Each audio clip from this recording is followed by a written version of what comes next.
Tender, soulful, and poignant. There are no better words to describe Chadleen Lacdo's vocal prowess. Often daydreaming that someday she'll become a professional singer and be able to touch more lives with the magic of her voice. Mahilig na talaga po ako kumakanta, and yung family ko po kasi every time na kumakanta po ako sa harap nila, they're so supportive.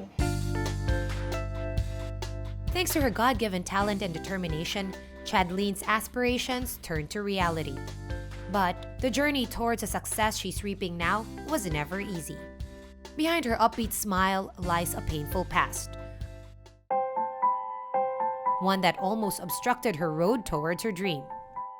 Chadleen was born with a cleft palate. Ang cleft lip and cleft palate is a congenital anomaly na usually occurs pag lumabas ang bata, hindi na complete ang growth ng lips at saka ng kanyang palate. Ang estimate is 1 for every 600 live births. Part of a cleft lip and palate is hereditary, but it's also considered multifactorial.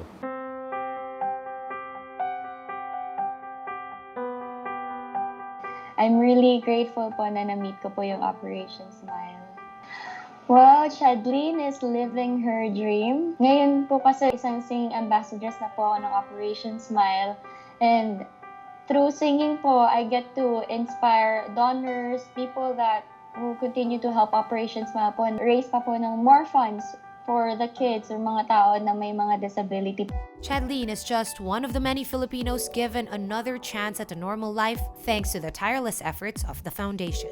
When you have a cleft lip or a cleft palate, it is very difficult. Chances are, when this thing happens, then you don't become a productive part of the society. For 35 years, Operation Smile or OSP has made it their commitment to provide free reconstructive surgery and related healthcare to children or young adults who are suffering from facial deformities like cleft lips and cleft palates. But the task has never been easy. The patients are in the provinces, most of the patients. To make things even challenging is that, when you have a facial deformity, you don't really go out. Cleft lips and palates are a time-sensitive condition. When left untreated, the patient may suffer from lifelong effects like inner ear infections and speech defects, on top of social and emotional problems due to the differences in appearance. Ilan lang ang nagagawa. Ang problema, sa pamilya kuminsan, itinatago yan.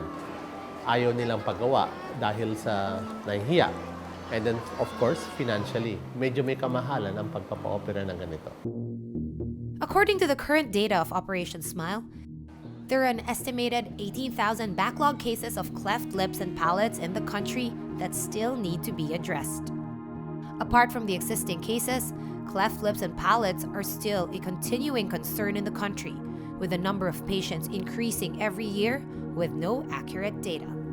Our government agencies must have their data for that, no? But for us here or our local providers of healthcare in a certain locality, we don't have that kind of data to show kung ilan talaga yung pinanganak na may cleft lip or congenital anomaly for that matter. Ang malaking tanong dun, bakit hindi sila nauubos? Something has to be done with regards to education and information dissemination. Given the magnitude of the cases and the time sensitivity of the defect, the foundation has deemed it critical to have a program or application that will be able to capture accurate data to quickly identify the location of patients born with cleft lips or palates. Thus, a partnership with the country's biggest telecommunications company was born to address this specific need. We said, we have the technology, we have the means to facilitate that.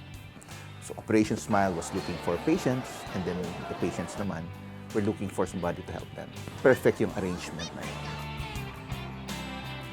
The best part of all this is really coming up with a heat map of where the patients are.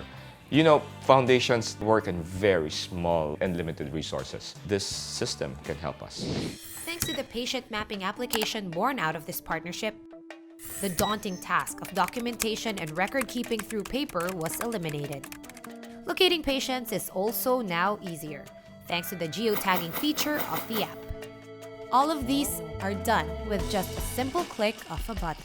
It enables the local health units to database yung mga pasyenteng nasa immediate vicinity niya. So it's going to make it very systematic na walang maiiwanan na pasyente. The patient mapping application also has an offline feature that enables it to function even when used in far-flung areas. Kahit nasa isla ka pumunta o sa bundok, you can still document yung mga cleft patients. And then once you go back to the city, you can upload the information.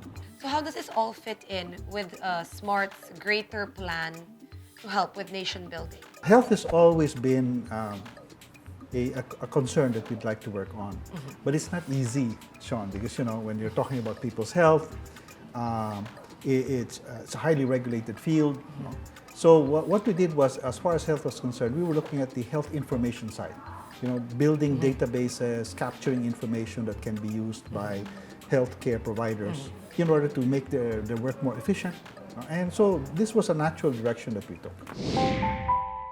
Ito yung nilalakad para lang makahanap ng mga batang may cleft lip and palate. Sinusuyod yung mga ganitong lugar para mahanap yung mga bata. Pag na-operahan kasi parang makikita mo, mas maganda yung kinabukasan niya kasi parang normal na po yung itsura niya, hindi na po yung ganong parang nakabuka yung bibig niya.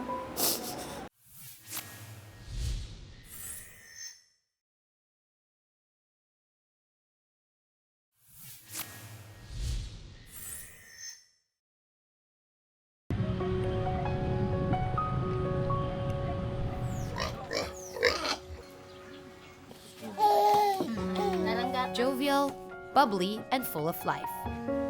Yes! Even though he's suffering from cleft lip and a cleft palate, baby Zion is still a picture of a perfect bouncing baby boy. Happily living and playing out his days without a care in the world, even with his condition.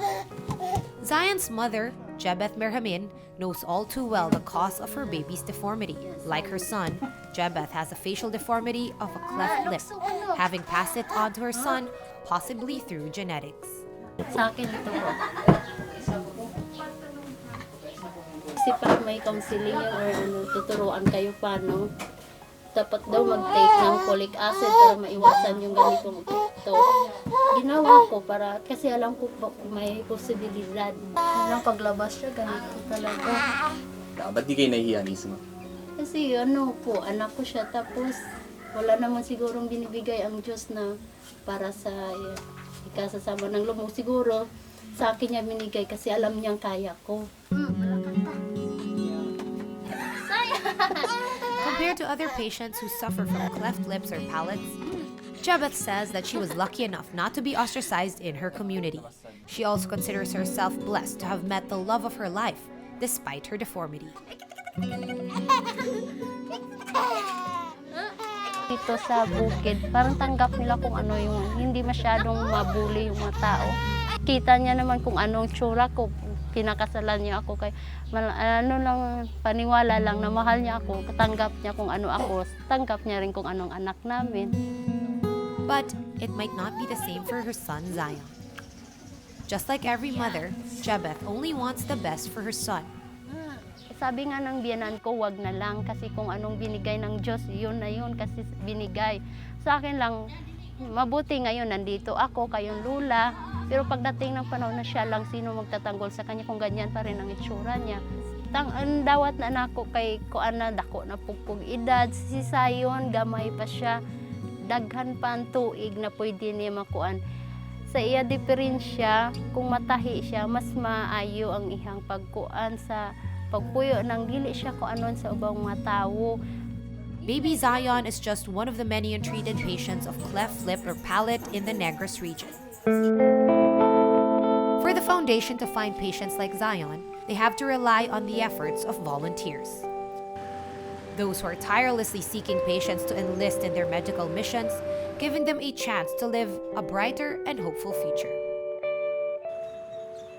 For 3 years, volunteer teacher Arlene Antolo has made it her commitment to help out children with facial deformities and to spread awareness about the condition. Kami yung pumupunta sa mga cities and municipalities sa Negros para maghanap ng mga pasyente. As teacher, nandun sa mga bata yung heart ko na magtulong sa kanila. So, laking impact ito sa akin. Negros is the fourth largest island in the country.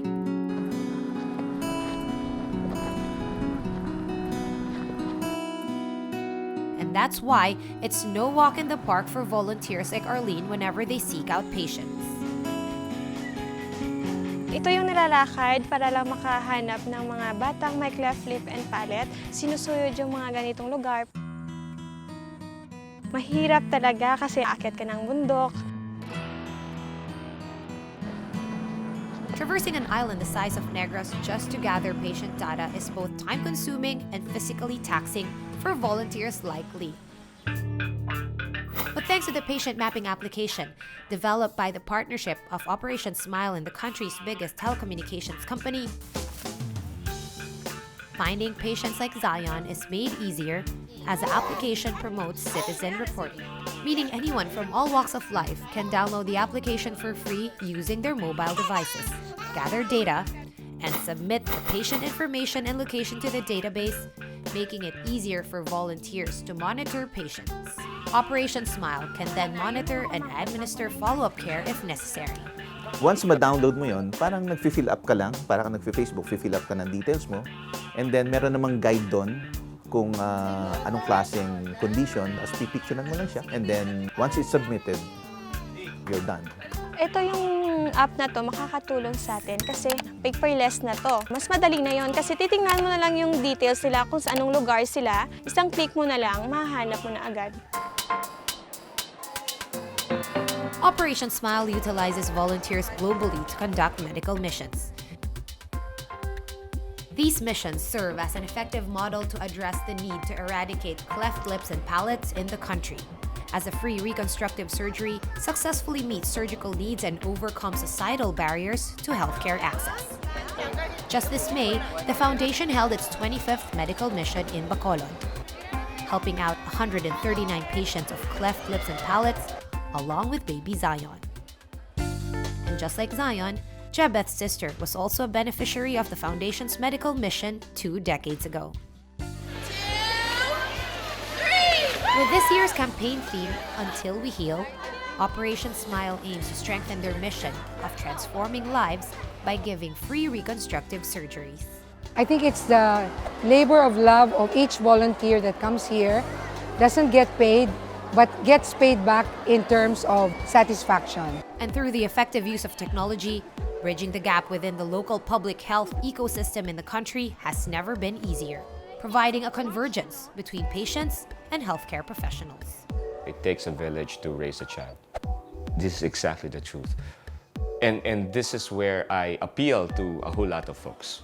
You know, you have to enable, the social worker, because the social workers are the ones closer to the ground to see the patients.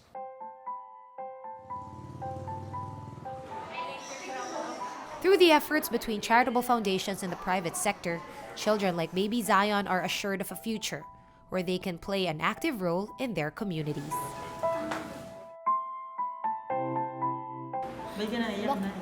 Makaluwa lang po ng kasiyahan.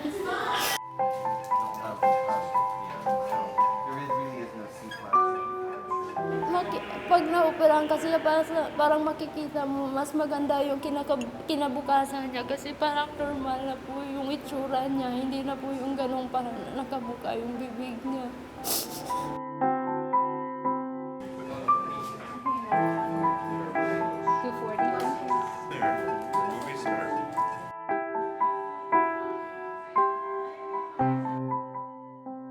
How does this increase the efficiency of, liaising local government units or other NGOs or civil service organizations? The mobile app that we developed for Operation Smile is a generic platform that you can actually redesign with some programming work to address other concerns. But the underlying program is essentially the same. That there's so much you can do with mobile technology developed in this way, with the right software, with the right back end, and a lot of good can be done.